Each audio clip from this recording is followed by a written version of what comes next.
আসসালামু আলাইকুম। আশা করছি আল্লাহর রহমতে আপনারা সবাই অনেক ভালো আছেন এবং সুস্থ আছেন। তো বন্ধুরা দেখতে পারতেছেন প্রতিরক্ষা মন্ত্রণালয় থেকে আরেকটি নতুন নিয়োগ বিজ্ঞপ্তি প্রকাশ করা হয়েছে। বাংলাদেশ ন্যাশনাল ক্যাডেট কোর অধিদপ্তর। তো এটা মূলত একটি সরকারি নিয়োগ বিজ্ঞপ্তি। তো এই নিয়োগ বিজ্ঞপ্তিটা প্রকাশ করা হয়েছে ২৯ অক্টোবর ২০২৪ তারিখে। তো আপনারা এখানে কোন, কোন পদে কতগুলা লোক নিয়োগ পাবেন বা কতগুলা লোক নিয়োগ দেওয়া হবে, শিক্ষাগত যোগ্যতা কত, বেতন স্কেল, কিভাবে আবেদন করবেন, আবেদনের সময়সীমা, আবেদন করতে কত টাকা খরচ পড়বে, কোন লিঙ্কে ক্লিক করে আবেদন করতে হবে, সবকিছু আজকের এই ভিডিওতে আলোচনা করব। এখানে আপনারা বাংলাদেশের সকল জেলা থেকে ছেলে মেয়ে উভয় প্রার্থী আবেদন করতে পারবেন। তো বন্ধুরা ভিডিওটি শুরু করার আগে ছোট্ট একটু অনুরোধ, আমার YouTube channel unlimited job InfoBD চ্যানেলটি যারা এখনো সাবস্ক্রাইব করে রাখেন নাই অবশ্যই চ্যানেলটি সাবস্ক্রাইব করে রাখবেন। তো বন্ধুরা চলুন আজকের এই ভিডিওটি শুরু করা যাক। তো দেখতে পাচ্ছেন রাজস্ব খাতের নিম্নবর্ণিত স্থায়ী পদে স্থায়ী শূন্য পদে সরাসরি নিয়োগ দেওয়া হবে। তো এখানে ১ নাম্বার যে পদে লোক নিয়োগ করা হবে এটা হচ্ছে সুপারিনটেন্ডেন্ট। এখানে বেতন স্কেল ১১,৩০০ থেকে ২৭,৩০০। এখানে একটি শূন্য পদ রয়েছে। শিক্ষাগত যোগ্যতা অভিজ্ঞতা চেয়েছে। দেখতে পারতেছেন স্বীকৃত বিশ্ববিদ্যালয় থেকে স্নাতক বা সমমানের ডিগ্রি, সরকারি অথবা আধা সরকারি অফিসে ৫ বৎসরের চাকরির অভিজ্ঞতা থাকতে হবে এবং কম্পিউটার টাইপিং জানা প্রার্থীদের অগ্রাধিকার দেওয়া হবে। ২ নাম্বার আছে অফিস সহকারী। এখানে বেতন স্কেল ৯,৩০০ থেকে ২২,৪৯০। এখানে ৪৫ টি শূন্যপদ রয়েছে। শিক্ষাগত যোগ্যতা উচ্চ মাধ্যমিক সার্টিফিকেট বা সমমানের পরীক্ষায় উত্তীর্ণ হতে হবে। ৩ নাম্বার হচ্ছে অফিস সহায়ক। এখানে বেতন স্কেল ধরা হয়েছে ৮,২৫০ থেকে ২০,০১০ টাকা। এখানে মোট ২২ টি শূন্যপদ রয়েছে। শিক্ষাগত যোগ্যতা উচ্চ মাধ্যমিক সার্টিফিকেট বা সমমানের পরীক্ষায় উত্তীর্ণ হলে আবেদন করতে পারবেন। ৪ নাম্বার হচ্ছে মালি। এখানে দেখতে পাচ্ছেন বেতন স্কেল ৮,২৫০ থেকে ২০,০১০ টাকা। তো এখানে মোট ৬ টি শূন্যপদ রয়েছে। শিক্ষাগত যোগ্যতা ষষ্ঠ শ্রেণী পাস এবং বাগান তৈরি ও রক্ষণাবেক্ষণ কাজে অভিজ্ঞতা সম্পন্ন প্রার্থীদের অগ্রাধিকার দেওয়া হবে। তো এরপরে ৫ নাম্বার রয়েছে নিরাপত্তা প্রহরী। এখানে বেতন স্কেল ৮,২৫০ থেকে ২০,০১০ টাকা। তো এখানে মোট ১৯ টি শূন্যপদ রয়েছে। শিক্ষাগত যোগ্যতা ষষ্ঠ শ্রেণী পাস হইতে হবে। নিরাপত্তা প্রহরী হিসেবে অবশ্যই শিক্ষা অভিজ্ঞতা থাকতে হবে এবং সশস্ত্র বাহিনী অথবা পুলিশের অবসরপ্রাপ্ত সিপাহীরা সৈনিক কনস্টেবল অগ্রাধিকার পাবেন। ৬ নম্বর আছে ইউএসএল আনফিল্ড লেবার। এখানে বেতন স্কেল ৮,২৫০ থেকে ২০,০১০ টাকা। তো এখানে একটি শূন্যপদ রয়েছে। শিক্ষাগত যোগ্যতা ষষ্ঠ শ্রেণী পাস হতে হবে। অভিজ্ঞতা সম্পন্ন প্রার্থীদের অগ্রাধিকার দেওয়া হবে এবং অবশ্যই সাইকেল চালানো জানতে হবে।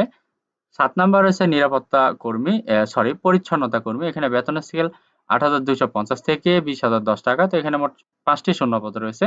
শিক্ষাগত যোগ্যতা অক্ষর জ্ঞান সম্পন্ন প্রার্থীদের অগ্রাধিকার দেওয়া হবে। এখানে দেখতে পারতেছেন শর্তাবলী, আবেদনের নিয়মাবলী দেওয়া রয়েছে। পরীক্ষায় অংশগ্রহণে ইচ্ছুক প্রার্থীগণ এই যে লিঙ্ক দেওয়া রয়েছে, এই লিঙ্কে ক্লিক করে আপনাকে আবেদন করতে হবে।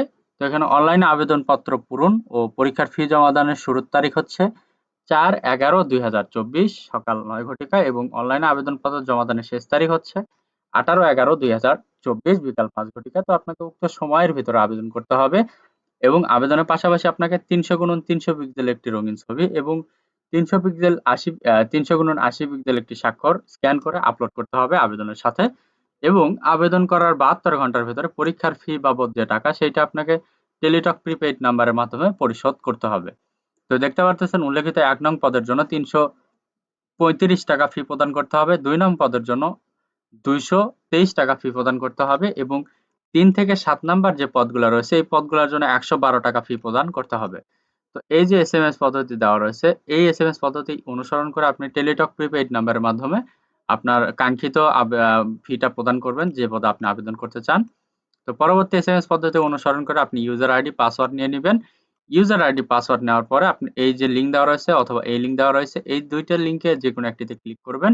করার পরে যে ইউজার আইডি এবং পাসওয়ার্ড পাবেন ওই ইউজার আইডি পাসওয়ার্ড দিয়ে লগইন করার পরবর্তীতে আপনি ওখানে দেখতে পারবেন আপনার রোল নাম্বার, পদের নাম, ছবি, পরীক্ষার তারিখ, সময় ও ভেন্যুর নাম ইত্যাদি সম্বলিত প্রবেশপত্র থাকবে। অবশ্যই সেটি ডাউনলোড পূর্বক রঙিন প্রিন্ট করে বের করে নিতে হবে। এটা আপনার লিখিত পরীক্ষার সময় প্রদর্শন করতে হবে এবং লিখিত পরীক্ষায় উত্তীর্ণ হলে অবশ্যই ব্যবহারিক অথবা মৌখিক পরীক্ষার সময় প্রদর্শন করতে হবে। আর শুধুমাত্র টেলিটক প্রিপেইড নাম্বারের মাধ্যমে আপনি ইউজার আইডি পাসওয়ার্ড পুনরুদ্ধার করতে পারবেন। তো এটা যেহেতু একটি সরকারি নিয়োগ বিজ্ঞপ্তি তো দেখতে পারতেছেন এখানে ১৮ থেকে ৩০ বছর বয়সের ভেতর হলে আবেদন করতে পারবেন। তবে দেখতে পারতেছেন এখানে যদি আপনার প্রতিবন্ধী বা আপনার যদি এতিম হন সেই ক্ষেত্রে ৩২ বছর পর্যন্ত শিথিলযোগ্য। তো বন্ধুরা, এই ছিল আজকের নিয়োগ বিজ্ঞপ্তি। তো আপনারা এখানে বাংলাদেশের সকল জেলা থেকে ছেলে মেয়ে উভয় প্রার্থী আবেদন করতে পারবেন। এখানে বিশাল একটি নিয়োগ বিজ্ঞপ্তি প্রকাশ করা হয়েছে। দেখতে পাচ্ছেন ৪৫, ২২, ১৯, তো এই সকল অনেকগুলা পদে লোক নিয়োগ করা হবে। তো যদি শিক্ষাগত যোগ্যতা মিলে আপনাদের এখানে, অবশ্যই আপনারা এখানে আবেদন করবেন। আর আমার এই ভিডিওটি ভালো লাগলে, যদি ভিডিওটি থেকে উপকৃত হতে পারেন, অবশ্যই আমার এই ভিডিওটিতে লাইক, কমেন্ট এবং শেয়ার করবেন। পাশাপাশি আমার YouTube channel unlimited job InfoBD চ্যানেলটি অবশ্যই সাবস্ক্রাইব করে রাখবেন এরকম নিত্য নতুন নিয়োগ বিজ্ঞপ্তি পেতে। তো সবার জন্য অনেক অনেক শুভকামনা। সবাই ভালো থাকবেন, সুস্থ থাকবেন। আল্লাহ হাফেজ। দেখা হচ্ছে নতুন কোনো ভিডিওতে।